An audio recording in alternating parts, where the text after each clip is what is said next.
Okay, so in this part of the video, I'm going to expand on the gender roles, the traditional gender roles that we talked about up here, and connect them a little bit to what you guys saw in the story, and also talk a little bit about what I see in the stories. Um, okay, so based on Little Red Riding Hood and Beauty and the Beast, I'll talk a little bit about Beauty and the Beast. For next week, you guys are going to have to read a retelling of Beauty and the Beast called The Tiger's Bride, which is a great story. I'm making it optional if you want to read Beauty and the Beast. I think a lot of you might be familiar with it from the Disney movie and the remake of the Disney movie, or just in general. And the original version is kind of long. So I'm just going to kind of assume that we know that story. So I will mention Beauty and the Beast a little bit as I go over this stuff right here. Okay, so according to Little Red Riding Hood, some of the traits that I'm sure that you wrote about, some of the traits that I see going on in there is that women should be, or are perhaps ideally, young and beautiful. The reason I mention these two traits is because it is these two traits that attract the wolf, right? I'll talk a little bit more about the wolf in a second, but obviously, the wolf wants to kill and eat Red, but also killing and eating seems like a metaphor for some kind of sexual conquest or sexual taking advantage of at best, or perhaps rape and truly murder at worst. So the wolf is a predator. He's a certain kind of male that we can think of as a predator. And so these two traits of Red being young and beautiful are traits that attract him. Um, so so just to lay the groundwork there, and I'll talk a little bit more about that. Um, we can tell from these stories, especially in Little Red Riding Hood, that she should be obedient. Right. The moral of the story is that she should listen to her mother and not stray off the path. Um, and you could take that metaphor in a lot of different ways. It kind of means, when you come of age and you become attractive to men, you become of the age where you could have children. Um, you go out in the world. You essentially leave the home and go out into the world or the woods, if you will. You need to be careful, and you need to act in the way that your parents taught you to act, or you're going to get in trouble. So they should be obedient. And then in Beauty and the Beast, in particular, we see that she should be a woman should be loyal to their families, to their husband, and to the expectations that society puts on them. Essentially, these stories say women should be true to their prescribed gender role. They should know their place, if you will. Um, in Beauty and the Beast, we see Beauty essentially sacrifices herself because her father made a mistake by picking the beast's rose, and she willingly sacrifices her life to save her father's life. So self-sacrifice is a really big virtue for women in these stories. Furthermore, going along with being young and beautiful, women should be innocent and inexperienced. And again, I think there's a sexual angle implied to that. They should be pure, which not only means virtuous, but they should also be virgins. They should be unspoiled.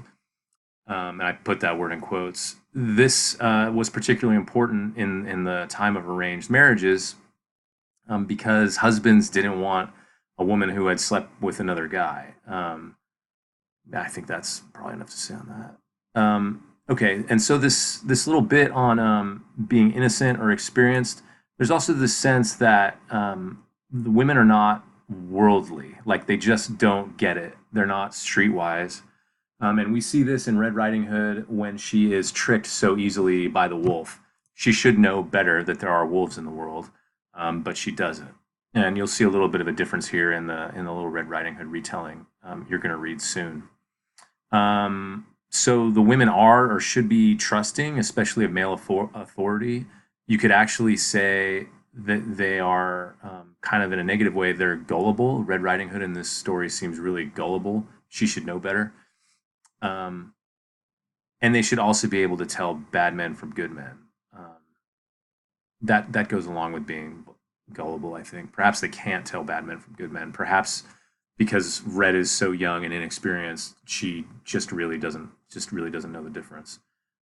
These women are adored by their families. Red is adored and protected by her family, especially if she's the youngest and most beautiful. If you read a lot of fairy tales, you always know that it's the youngest sister that's the most beautiful and the most loved by, especially the father. Um, and women in these stories are often curious and they're punished for being curious. So, Red in this story is punished for being curious, depending on which version of the story you're talking about. She either almost gets in trouble or dies because she's curious or needs to be saved by a woodcutter. So this trait of curiosity is generally seen as negative in these stories. Also, women being curious is a huge theme in Bluebeard, and how that curiosity is a negative thing because she's disobeying her husband or her future husband, as in the robber bridegroom. But this curiosity is also tied to something positive, which we would call intuition. Also, it's interesting to see in these Little Red Riding Hood stories, sometimes women are kind of working against the stereotype or the traditional gender roles. So we see in the grandmother's tale that the girl at the end of the story gets out of it by herself. She's clever. She tricks the wolf into thinking that she's got to go to the bathroom outside, and the wolf stays in bed, and then she runs away. In that way, she's also self-reliant. We see that she's resourceful. These are all kind of ways of saying the same thing. You could say that she's independent. So these terms right here are interesting.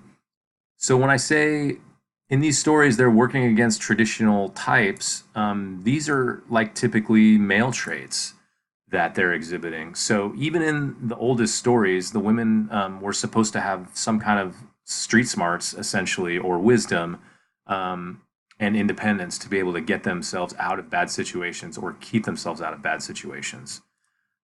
It's also worth noting that you remember that trait of women working together as part of a community. This happens in these stories. And again, it's noteworthy that in the story of Grandmother, Red gets out on her own. Also, from these stories, we see that there are two kinds of men. The men that we meet in the Little Red Riding Hood story are wolves. These are not the good guys. In contrast, in a lot of other fairy tales, including Beauty and the Beast, we meet heroes, and often these are the Prince Charming kind of characters, like these idealized males. So wolves, we know, are clever, tricky, deceiving. They're liars. They're murderous or driven by sexual desire. As I mentioned, or you probably gathered, murdered or devoured seems to have this kind of sexual connotation. We see that in the basement scene of The Robber Bridegroom, which you read for an example. And then there are these layers of the metaphor. So whatever kind of violence against women is perpetrated by evil men or wolves seems to have some kind of sexual connotation. And that sexual connotation is taking advantage of the woman and destroying the woman's honor or value. If the woman isn't pure before she's married, then she's worthless in society's eyes. These wolves often they also seem to delight in terrifying women, which is a form of power. Those scenes with what big eyes, what big teeth, what big claws you have, all that stuff, that seems to be the wolf like just having fun, scaring a young woman. So I think that that's a form of exercising power over them. We do see a couple heroes in these stories. The Beast in Beauty and the Beast turns out to be kind of a hero, and the Woodcutter turns out to be a kind of a hero as well. The Woodcutter, who in the final version of Red Riding Hood saves Red from the wolf by cutting her and Grandma out of the wolf's belly. Heroes have kind of a few additional traits that are common to idealized males. There's this idea of they're chivalric, which means like they have this kind of ideal of chivalry.